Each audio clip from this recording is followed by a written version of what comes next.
This is probably the most important slide on this page that says, just because you've had a bad reaction to a sting, doesn't mean you can't develop one in the future. And when I read social media, the part that really disturbs me is people saying, well, I've never had a reaction. That's great.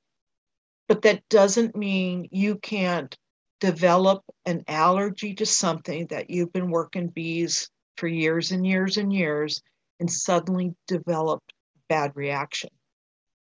Additionally, and what I want you to remember, it's important to remember that the potential increase in stings can be as dangerous as an allergic reaction. And that's the problem with killer bees, Africanized bees.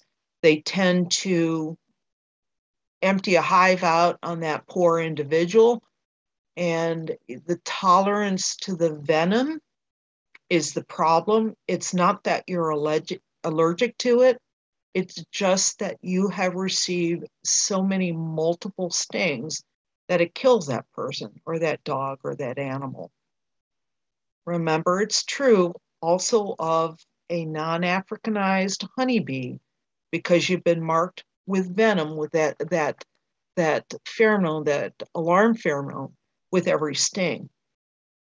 So you could potentially have an episode of severe histamine release and problems with drop in blood pressure with multiple stings.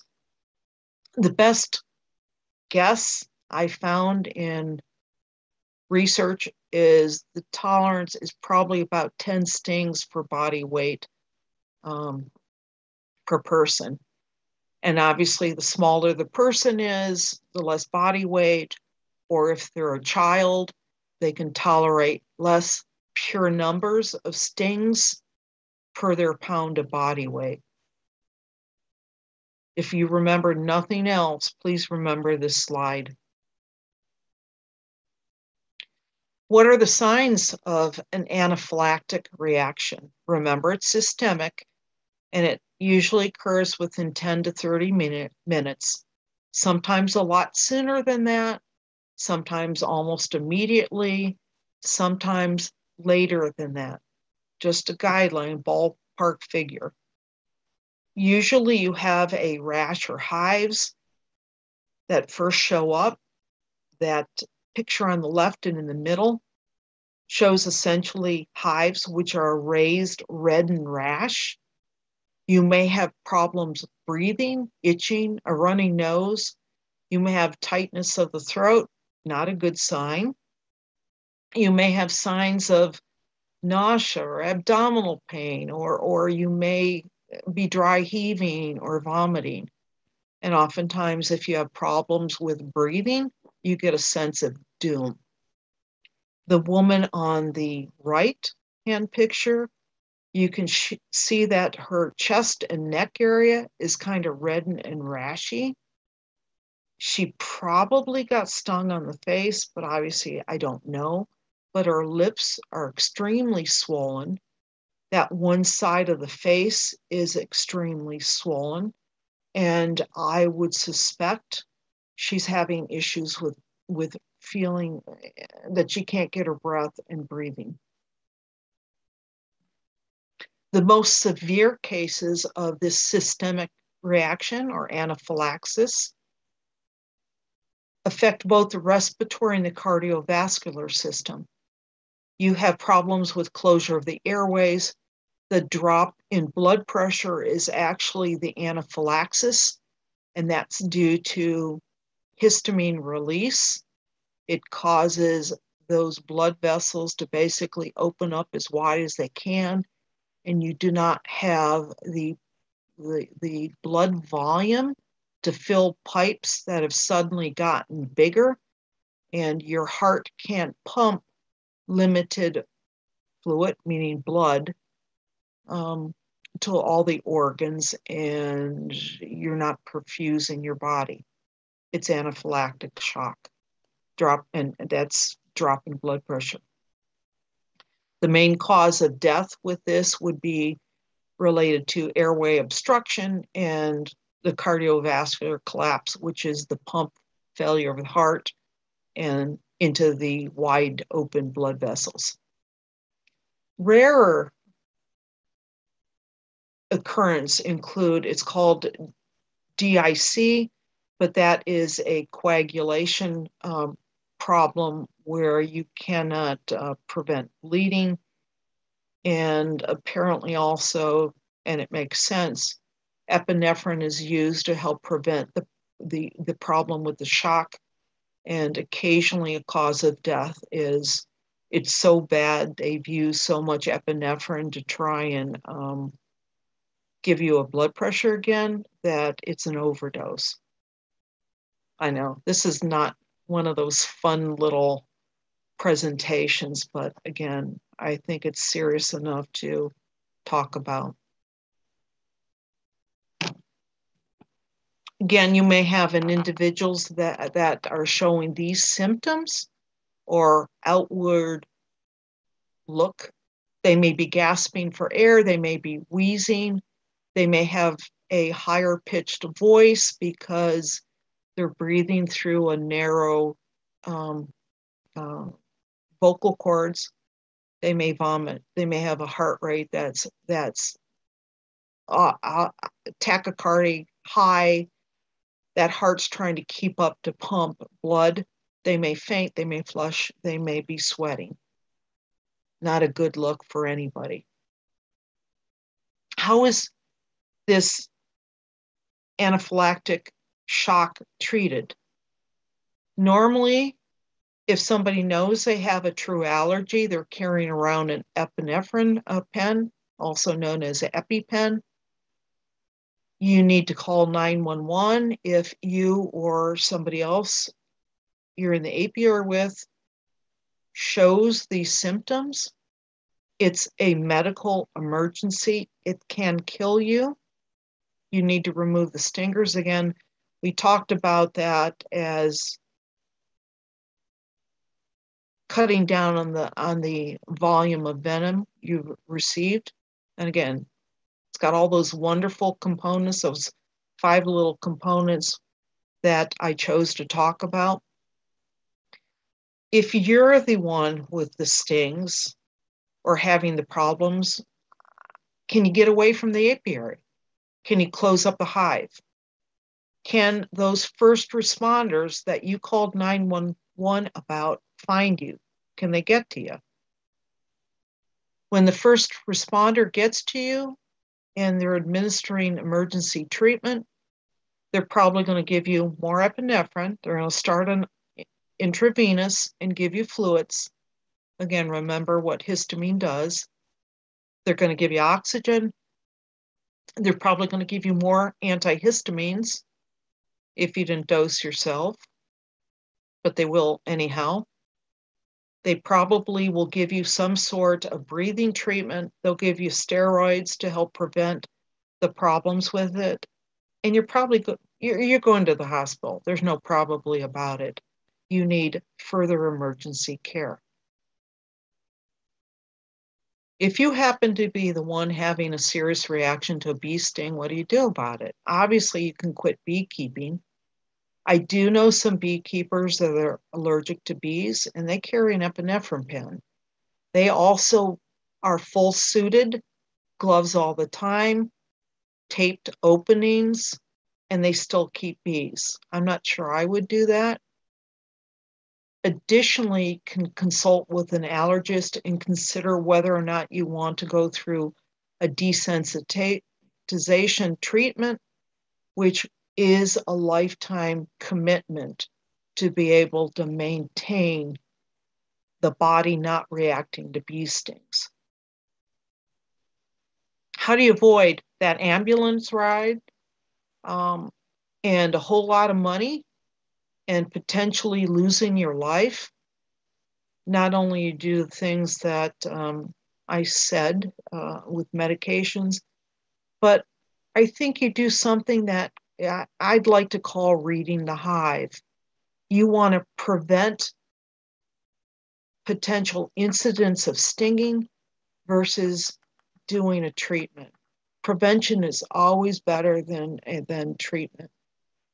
And here's just a few little basics I put together that we all know, but we sometimes forget. You need to consider before you go into that hive, the size of the hive.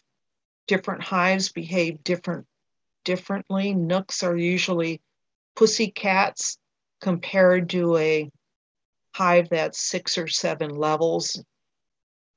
The time of year that you're going into the hive makes a huge difference. They're so happy in spring and they get kind of snarly when things are shutting down in the fall and there's just not the resources coming in and the days are getting shorter. The time of day obviously is important to decrease the amount of stress you cause to that hive. You want a time of day where most of the older foragers are out and about, not hanging around the house. Older foragers apparently have a higher and more toxic venom load than younger nurse bees. Nectar flow plays a big part in how those hives react to you getting into them. And obviously, when times are aplenty, they're happier bees versus later in the year. Like we're getting into winter here and they're just not as happy. Or during dearth. The weather, when you choose to go into those hives, plays a role. You obviously don't want to go into a hive when they're predicting rain and the rain's falling and the skies are gray and it's just looking nasty because everyone's home and you got a full workforce to deal with. Your previous interactions with the hive play a big role. If you were slamming stuff around and you killed a lot of girls and you didn't use smoke, they're going to remember you and not be so happy the next time with you. Also, your personal factors, and by this I mean scents or motion or clothing, play a role in how those girls are going to react to you next time you go into it or that time. You don't want those dark, fuzzy clothing. You don't want strong scents. You don't want to be a smash and grab kind of beekeeper. They like slow Zen-like motions. So how you approach that hive, they'll let you know next time if you did well, or even during that time you're in.